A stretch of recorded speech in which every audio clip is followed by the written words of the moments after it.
Bismillahirrahmanirrahim. Assalamualaikum warahmatullahi wabarakatuh. Ahlan wa sahlan, jumpa dengan saya Cahya Buana dalam pembelajaran nahwu dan aplikasinya di dalam bahasa Arab.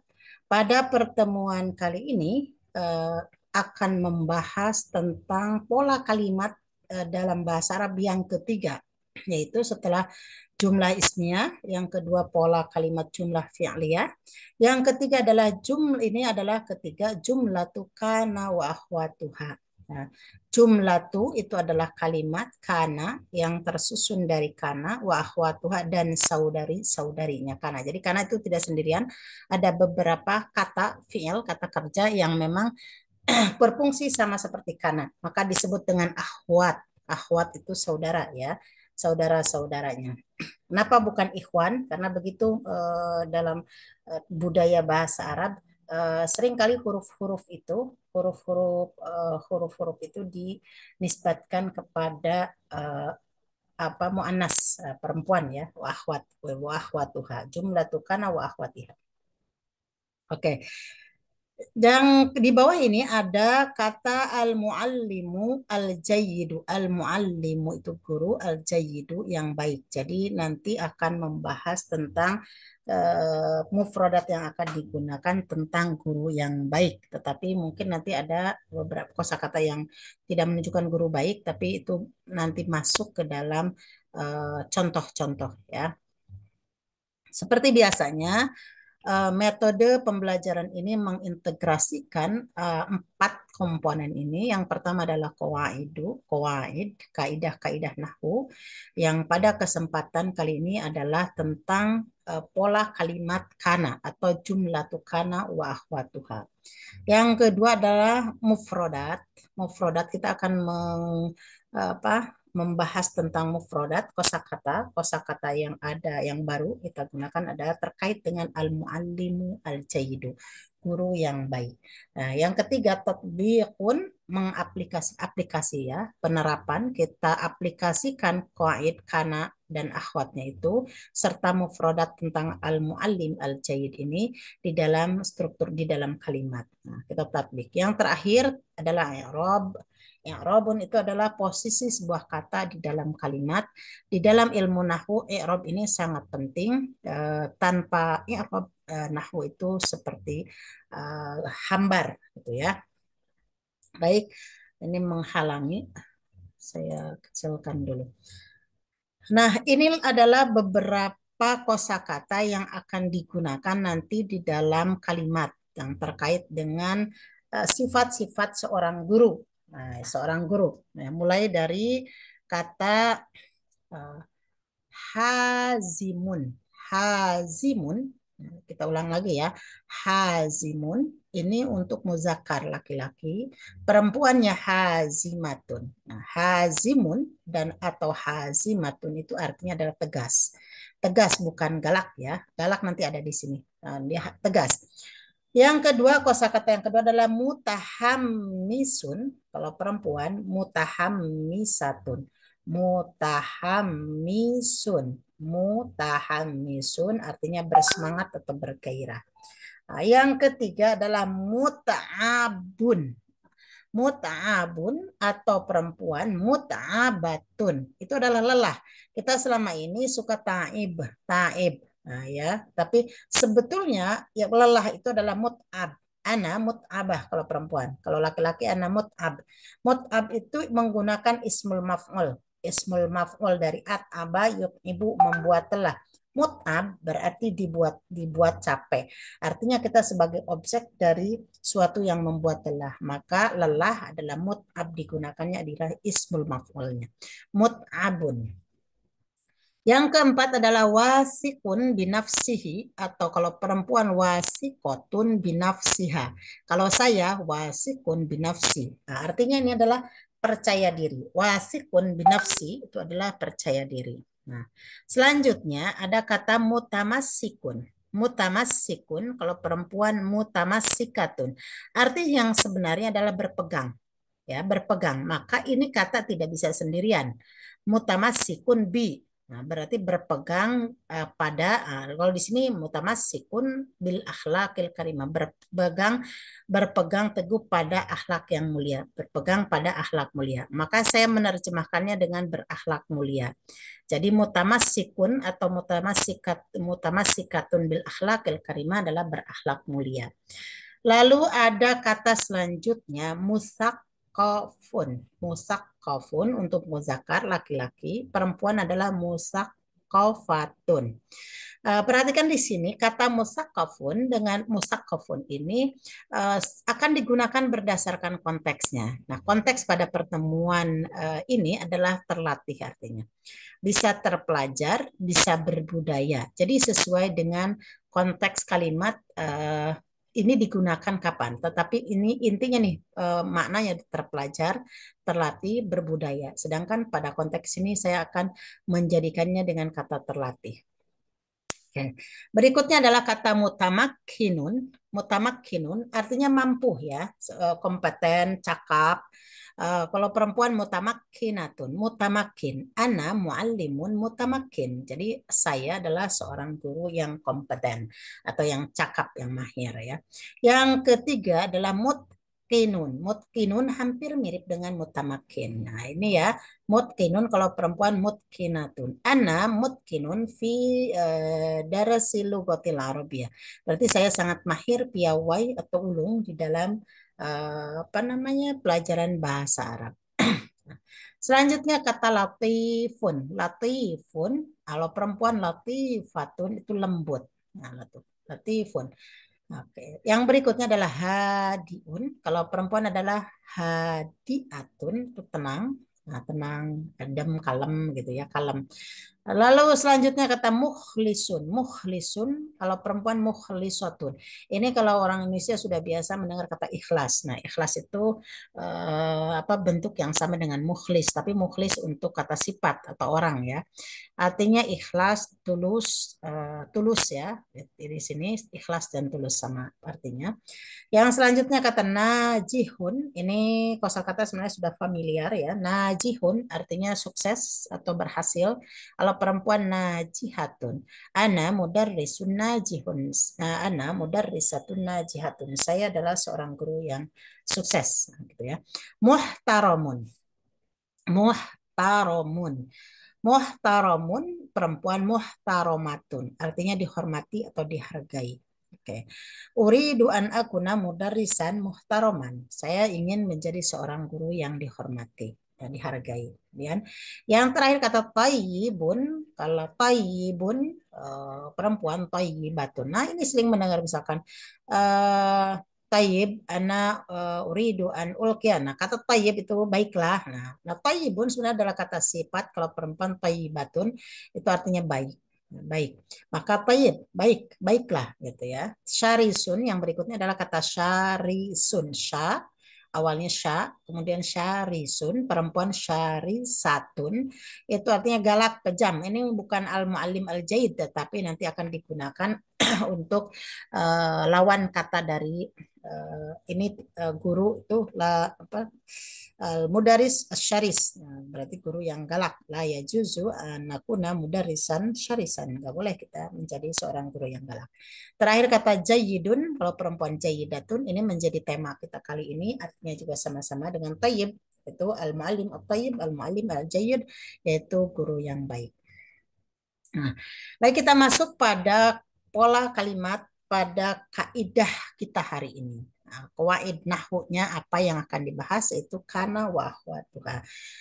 Belajar tentang kana wa akhwatuha tentu saja tidak akan bisa melepaskan dari pembelajaran pola kalimat al-jumlah al-ismiyah. Oleh sebab itu, sebagian ulama membagi pola kalimat hanya menjadi dua, yaitu al-jumlatu al-ismiyatu dengan al-jumlatu al-fi'liyatu, yaitu pola kalimat yang diawali dengan isim dan juga pola kalimat yang diawali dengan fi'il. Tetapi saya kemudian membagi menjadi 4 untuk memudahkan proses pembelajaran karena memiliki ciri khas tersendiri dan tidak bisa sebenarnya disebut juga dengan jumlah ismiyah ataupun jumlah fi'liyah.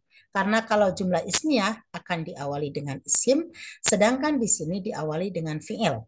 Ketika saya sebut jumlah fi'liyah juga tidak bisa karena setelah fi'il namanya fa'il subjeknya, sedangkan di sini namanya isim.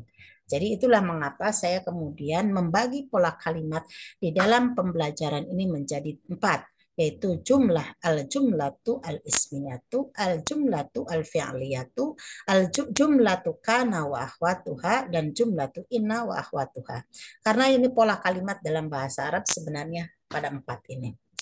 Kita awali dengan mengingat-ingat kembali tentang al-jumlatu al-ismiyatu, yaitu pola kalimat ismiyah. Karena ini memiliki korelasi yang kuat dengan pola kalimat kana.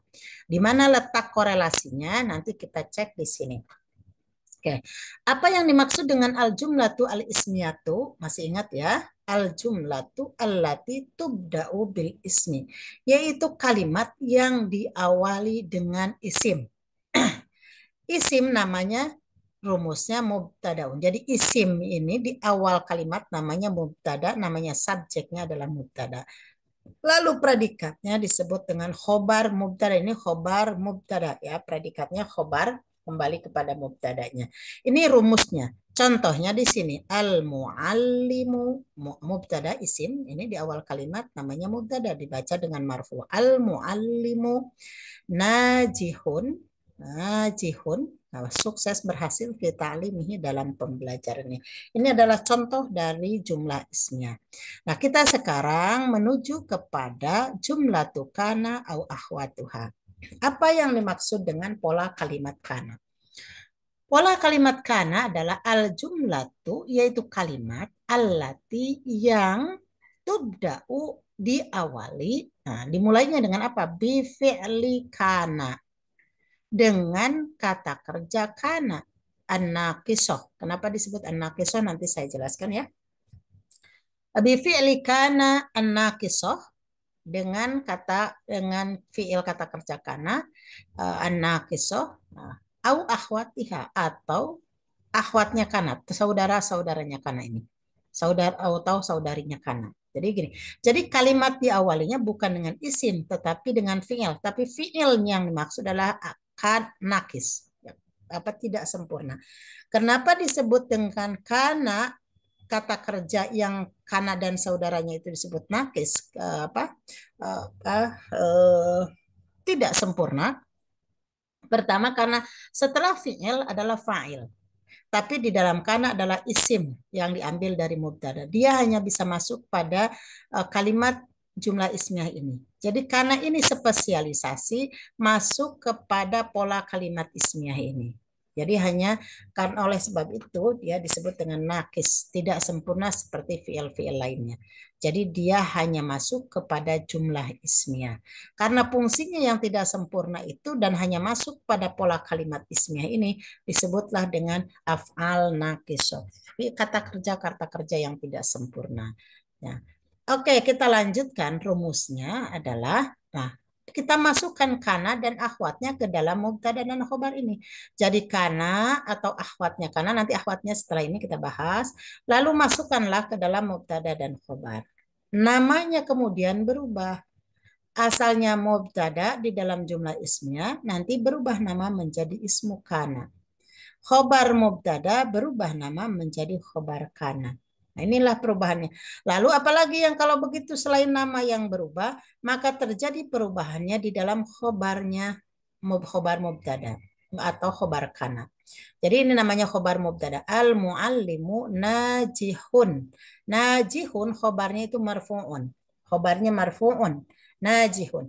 Tetapi perhatikan ketika masuk kana, kanal muallimu, al muallimunya tidak berubah seperti mubtada. Nah, walaupun namanya ismu kana, tetapi kemudian perhatikan pada khobar kana. Kanal muallimu najihan. Dari najihun marfu'un menjadi najihan mansubun fi ta'limi. Jadi tapi artinya sama tidak? Sama saja di sini. Tetapi kana ini masuk untuk menjelaskan waktu. Ya, tapi penerjemahan bahasa Indonesia seperti apa? Sama saja. Guru itu sukses dalam pengajarannya. Jadi terkadang kadang ada mempengaruhi makna atau tidak. Jadi harus diperhatikan ya, tapi umumnya hanya menjelaskan tentang situasi waktu. Jadi al-muallimu najihun fi ta'limihi. Guru itu sukses berhasil dalam pengajarannya. Karena al-muallimu najihan fi ta'limihi. Guru itu sukses dalam pengajarannya sama aja, tapi karena lebih menegaskan di dalam pola ini. Jadi karena lebih takkid untuk menguatkan dibandingkan tanpa memasukkan dengan kana. Ya, semua tapi ada fungsinya. Kemudian barulah kita jika demikian apa yang dimaksud dengan kana wa akhwatuha? Kana wa akhwatuha adalah af'alun naqisatun. Mereka itu adalah kata kerja naqisatun yang tidak sempurna. Tadi sudah disebutkan ya, tidak sempurnanya pertama hanya masuk kepada jumlah ismiyah saja. Namanya fi'il, setelahnya bukan fa'il tapi ismu kana. Lalu selanjutnya ada khobar kana. Yang kedua, secara sorof sebagian dari kata kerja tersebut tidak sempurna kecuali di dalam kana yakun. Yang lainnya itu hampir sebagian itu hanya ada fi'il madhi, fi'il mudhari atau hanya fi'il madhi saja. Jadi itulah maka disebut dengan fi'af'alun naqisatun, kata kerja yang kurang sempurna. Ya, fungsinya apa? Af'al ini yang berfungsi tarfa'ul isma, merofakkan isim tadi ini. Mana contohnya? Kanal muallimu, dia tetap merupakan isim kananya. Watan sibul khabaro, dan menasobkan predikatnya khobarnya najihan. Jadi masuknya kana mengubah mubtada namanya menjadi isim kana harokat tetap, mengubah khobar, nah, khobarnya namanya khobar mubtada menjadi khobar kana, dan harokat berubah menjadi mansub fathah di sini ya. Baik, ini adalah teori kita hari ini, mudah-mudahan bisa dicerna dengan baik. Oke, baiklah. Ini oke. Inilah akhwatnya kana, akhwatnya saudarinya kana itu apa? Sebenarnya ada beberapa ya, ada inma, infaka. Beban saya hanya menggunakan yang banyak digunakan aja dalam teks-teks atau dalam teks bahasa Arab itu. Akhwatu kana, ini saya kasih kana yakunu kun, bahwa kainun, ada kaunan, bahwa kainun, apa namanya? Ini adalah sempurna karena yakuni. Cuman saya hanya kasih tiga saja. Karena fi'lul madhi, yakunu fi'lul mudhari dengan kun fi'lul amr. Di sini bahkan saya cuma ngasih dua saja yang banyak digunakan ya. Asbaha yusbihu, adha yudhi, amsa yumsi, soro yasiru. Ini artinya saya kasih empat ini. Nah, di sini artinya menjadi, ya, menjadi sama, cuman memang sebagian mengatakan bahwa ada spesialisasinya. Kalau asbaha yusbihu kejadiannya di pagi hari, adha yudhi kejadiannya menjelang apa itu, duha, waktu duha, jadi naik, matahari merangkak naik. Kemudian amsa yumsi kejadiannya ini ada pada sore hari. Nah, kalau sore ya siru artinya menjadi tetapi tidak mengandung makna. Karena yakunu juga hampir diartikan juga dengan menjadi dalam beberapa kalimat. Nah, tetapi ini sebenarnya tidak terlalu difungsikan, maknanya harus pagi hari, harus menjelang ini banyak digunakan, dilepas saja. Jadi artinya adalah menjadi di sini ya. Nah, menjadi asbaha yusbihu itu menjadi, adha yudhi juga sama, amsa yumsi juga sama, soro yasiru juga sama menjadi. Empat ini. Lalu ke sini ada dua yang mengandung kata tetap, itu zolla ya zollu, bukan zolla ya zillu ya. Karena kalau zola yazilu itu berlindung kalau nggak salah artinya. Kalau di sini adalah zola ya zollu. Zola ya zollu. Kalau fi'lul mudhari'nya ya zollu itu adalah masuk ke dalam akhwatnya karena. Kalau ya zillu dia fi'il biasa, bukan fi'il nakis. Artinya bata ya bitu artinya dua ini adalah tetap artinya. Tetap berlangsung terus menerus, ini adalah arti dari ini ya. Zola. Ya, dulu dengan bata ya gitu. Ada ini adalah ada yang ini fi'lul madhi, fi'lul mudhari, ini sama. Kalau ini adalah laisa, dia nggak memiliki fi'il mudhari ya, cuman sendirian dia tunggal fi'lul madhi saja. Nah, artinya bukan. bukan ya. Lalu ada ini yang biasa banyak digunakan juga kata mazala. Mazala, ma fi'il mudhari'nya diubah menjadi la yazalu. Mazala la yazalu. Jadi ubah ma menjadi la. Ada la-nya. Mazala artinya masih ya.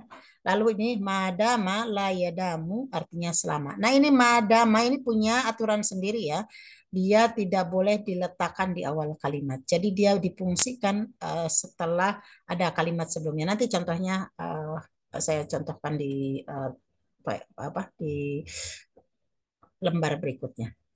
Mudah-mudahan sudah diingat ya. Ada 4 yang sama artinya asbaha yusbihu, adha yudhi, amsa yumsi, soro yasiru. Artinya menjadi. Ada yang zolla yadhallu dengan bata yabitu artinya tetap. Lalu ada laisa yang artinya bukan. Ada mazala la yazalu artinya masih. Dan madama la yadamu artinya selama. Selama bukan selamanya ya, selama. Berarti dia tidak sendirian. Titik-titik selama begini. Nah, selama titik-titik gitu ya. Oke. Ini kita coba terapkan at-tatbiqu fil jumlah. Nah, kita terapkan dalam kalimat ya biar memudahkan, tapi saya tidak menggunakan terjemahan. Tadi sudah disampaikan pada mufradat, kita sambil mengingat-ingat kembali aja. Saya gunakan jumlah fi'liyah, ini jumlah ismiyah. Semua di sini adalah jumlah ismiyah karena wa akhwatuha itu hanya masuk pada jumlah ismiyah. Nah, bagaimana tadi sudah dicontohkan. Sekarang saya gunakan seluruh akhwatnya ini. Dari kita mulai awali dari kana. Anta muallimun hazimun. Anda adalah seorang guru yang tegas. Nah, karena sini saya gunakan fi'lul amr ya. Saya gunakan fi'lul amrnya kun. Kun itu jadilah. Nah, kalau di sini menjadi kan, jadi jadilah. Tapi apakah kadang diartikan itu kadang diartikan kadang tidak. Tapi di sini ketika fi'il amr itu adalah kun, jadilah. Maka dalam Al-Qur'an ada kun fayakun. Jadilah maka jadilah. Oke, kun jadilah. Di dalam jadilah ini ada isim. Isimnya itu anta.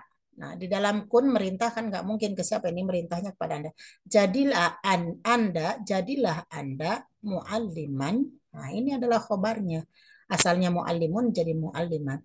Jadilah Anda mualliman seorang guru haziman yang tegas. Nah, haziman ini saya gunakan di sini adalah kata sifat dari mualliman. Jadi guru yang tegas. Nah, kalau di sini sama sifat dari anta muallimun haziman. Kun mualliman haziman. Jadilah Anda, nah di kun ini isimnya mana? Isimnya di dalam fi'il amr ini adalah anta di sini ya. Mualliman haziman. Jadilah Anda seorang guru yang cerdas. Berikutnya jumlah fi ismiyah berikutnya Aliyun muallimun. Ali adalah seorang guru, seorang pengajar. Nah, kita masukkan asbaha ya. Asbaha Aliyun mualliman. Ali menjadi seorang guru. Perhatiin perubahannya. Yang ketiga, al-muallimu mutahammisun. Tadi ingat ya, mutahammisun artinya bersemangat, bergairah. Guru itu bergairah, bersemangat. Nah, saya masukkan adha aja dari pagi hari ini ya. Adhal muallimu mutahammisan. Guru itu menjadi, ini tanwinnya harus ada di sini. Guru itu menjadi bersemangat. Nah, mutahammisan. Yang ketiga saya gunakan perempuan nih. Al-muallimatu muta'abatun. Bu guru lelah. Nah, amsa, nah, maka saya masukin amsa biar di sore hari pulang ya.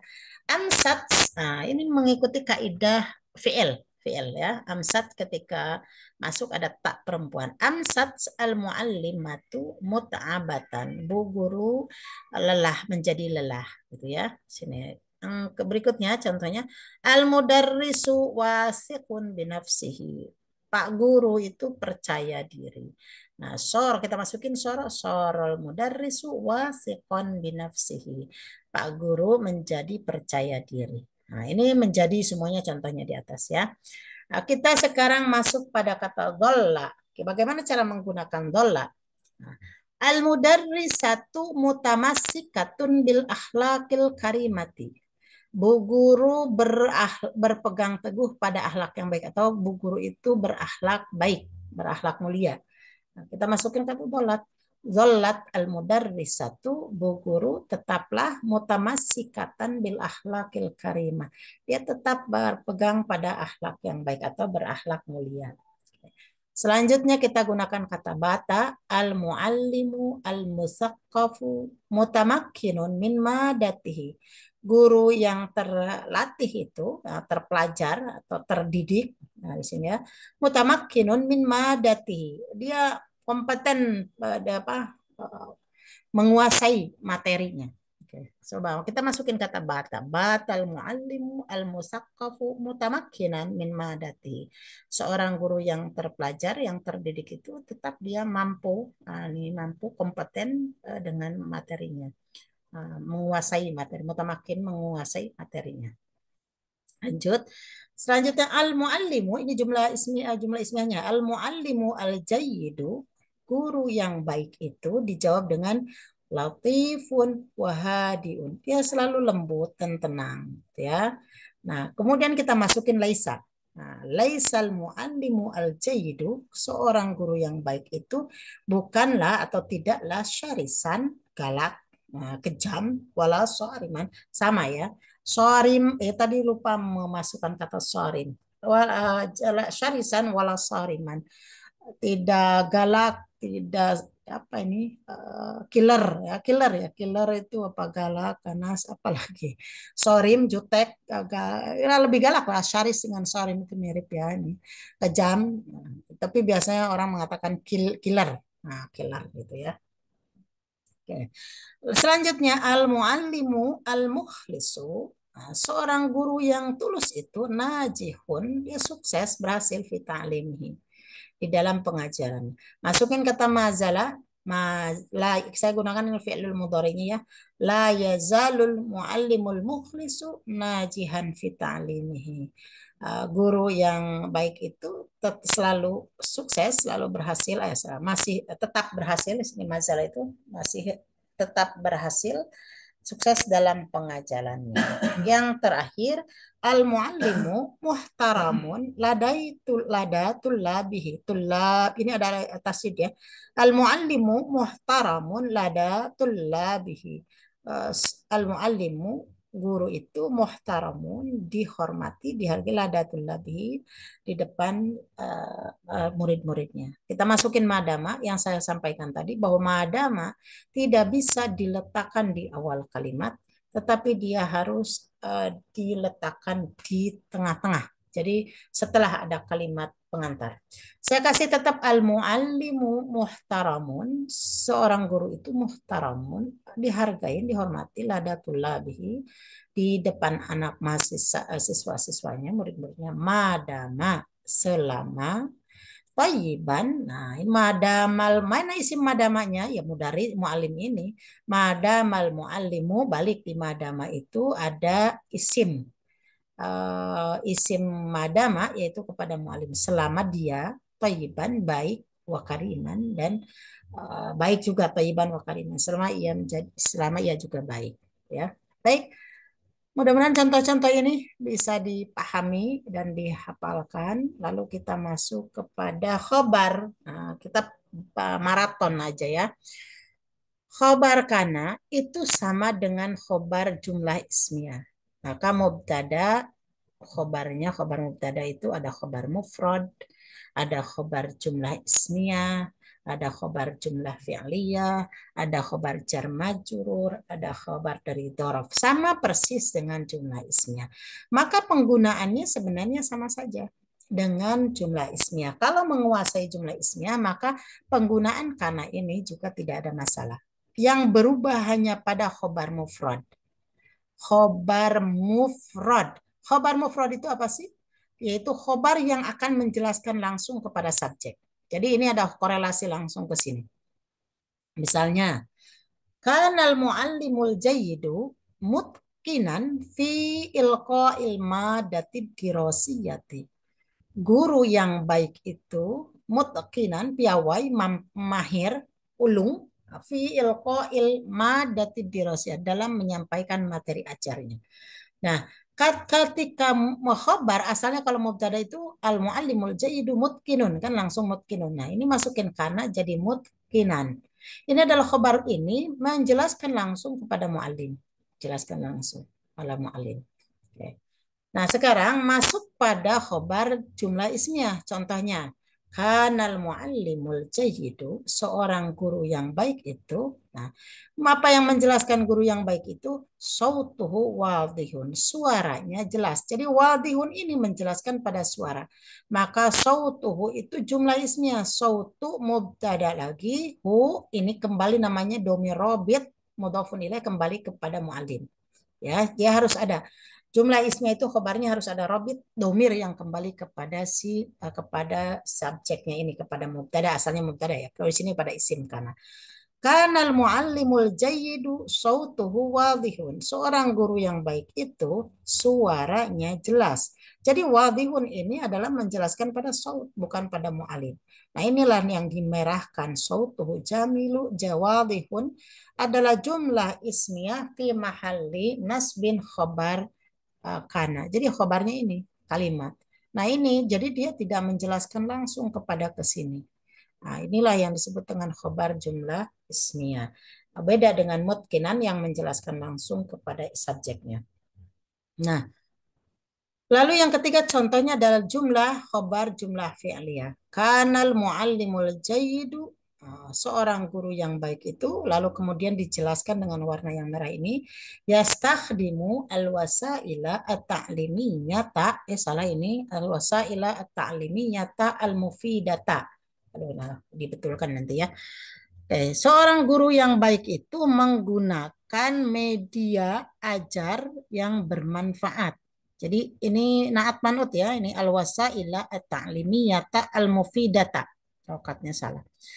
Kemudian guru yang baik itu. Nah, guru yang baik itu dijelasin oleh jumlah fi'liyah. Yastakhdimu itu kan fi'lul mudhari. Lalu fa'ilnya mana? Nah, di dalam yastakhdimu itu kembali kepada huwa, kembali kepada muallim. Nah, dia yastakhdimul wasilat, al-wasaila ini adalah fi mahallin nasbin khobarnya kana. Nah, ini dia dijelaskan oleh struktur jumlah dengan struktur fi'liyah, jumlah kalimat fi'liyahnya ini. Nah, ini namanya khobar jumlah fi'liyah. Sama persis dengan mubtada dengan jumlah ismiyah, mubtada dan khobar. Berikutnya contoh dari khobar jar majrur. Kita masukkan kana al-muallimu al-jayyidu fi halati isti'dadin. Nah, guru yang baik itu selalu bersiap lijabati soal min tullabihi untuk menjawab pertanyaan dari para siswanya. Nah, fi halat isti'dadin ini adalah jumlah sibul jumlah yaitu huruf jar fi dengan halat isti'dadin ini huruf jar majrurnya, maka fi halat isti'dadin jar majrur ini adalah fi mahalin nasbin khobarnya kana, ini menempati tempatnya predikat khobar dari kana. Yang terakhir kita ambil dorof. Misalkan kanal muallimul jayyidu, seorang guru yang baik itu bainal lutfi wassalbi.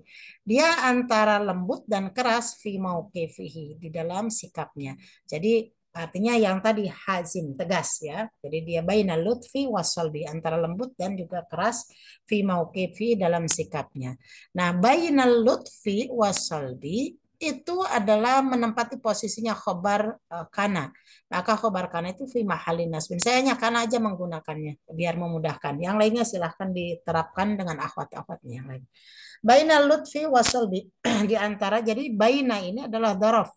Darful makan. Jadi antara posisi lembut dan posisi yang keras. Nah, ini baina lutfi syibhul jumlah fi mahalin nasbin khobar kana. Jadi di mana posisi yang tampak mansubnya hanya pada khobar mufrad ini. Jadi perubahan yang nyata pada jumlah kana hanya ada pada khobar mufrad. Selebihnya tidak kelihatan, hanya menempati posisinya saja. Jadi menempati posisi itu fi mahalin nasbin. Menempati posisinya nasab karena merujuk pada aturan bahwa karena itu tarfa'ul isma wa tansibul khobar. Merofakan isimnya al-muallimu dan menasabkan khobarnya. Yaitu kalau di sini contohnya mutkinan. Maka selebihnya khobar-khobar itu menempati posisinya mansub pada khobar mufrad ini. Tetapi hanya yang tanpa harokatnya hanya ada pada khobar mufrad. Perubahan yang nyata terjadi hanya pada khobar mufrad. Selebihnya tetap seperti apa adanya. Baiklah, ini adalah i'rab jumlah kana. Yang terakhir saya ambil kanal muallimul jayyidu haziman. Seorang guru yang baik itu yang adalah al muallimul jayyidu, guru yang baik itu adalah seorang yang tegas. Karena fi'lun madin naqisun. Fi'il madi, madi itu yang untuk melampau, naqisun, yang tidak sempurna, kurang, tadi sudah dijelasin. Mabniyun alal fathi. Kana. Nah, itu jadi itu nggak berubah-berubah, nggak kanu, kani, jadi kana, maka disebutlah mabniun, dia tetap berada pada posisi fathah, ya.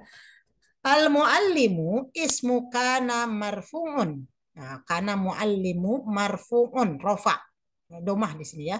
Wa alamatu raf'ihi dhammatun dhahiratun fi akhirih. Ciri-ciri rofanya ini menggunakan domah, domah mu itu domah, dhahiratun jelas terlihat mu fi akhiri di akhirnya. Nah, di akhir di sini. Kedua al-jayyidu itu na'tun sama na'tun karena dia kata sifat maka mengikuti kepada al-muallimunya. Al-jayyidu na'tun marfu'un wa alamatu raf'ihi dhammatun dhahiratun fi akhiri. Sama ya karena dia na'at mengikuti maka rafa ciri-ciri rafanya juga sama-sama dhammah yang jelas di akhir kata ini. Nah ini haziman. Haziman khobaru kana mansubun. Khobar kana adalah penjelas atau predikat dari kana. Khobarnya dari khobar dari isim kana, khobar. Mansubun, ya mansub. Wala haziman. Man, ini harokatan. Wala matun nasbihi. Ciri-ciri nasabnya adalah fathatun dhahiratun fi'an. Dia haziman. Nah, itu ya. Nah, yang ini selanjutnya saya hanya ambil dari khobar-khobarnya saja karena isimnya sama nih. Sama dengan al-muallimu ini ya. Karena al-muallimul jayyidu sautuhu wadihun. Saya ambil kata sautuhu wadihun adalah jumlatun ismiyatun fi mahalin nasbin khobar kana. Kemudian kanal muallimul jayyidu yastakhdimul wasaila at-ta'limiyata sampai akhirnya yastakhdimul wasaila jumlatun fi'liyatun fi mahallin nasbin khabar kana. Kanal muallimul jayyidu fi halat isti'dadin syibhu jumlatin fi mahallin nasbin khabar kana. Kanal muallimul jayyidu bainal lutfi wasalbi syibhu jumlatin fi mahallin nasbin khabar kana. Alhamdulillah, semoga penjelasan tentang kana wa akhwatuha hari ini memberikan wawasan baru dan bermanfaat baik di dalam membaca teks ataupun menulis teks-teks berbahasa Arab maupun untuk berbicara juga ya. Alas daftatim bilhamdalillah wa insyaallah sanaltaqi fil madatil hadiyata asyarata wa hiya jumlatu ina wa akhwatuha. Wassalamualaikum warahmatullahi wabarakatuh.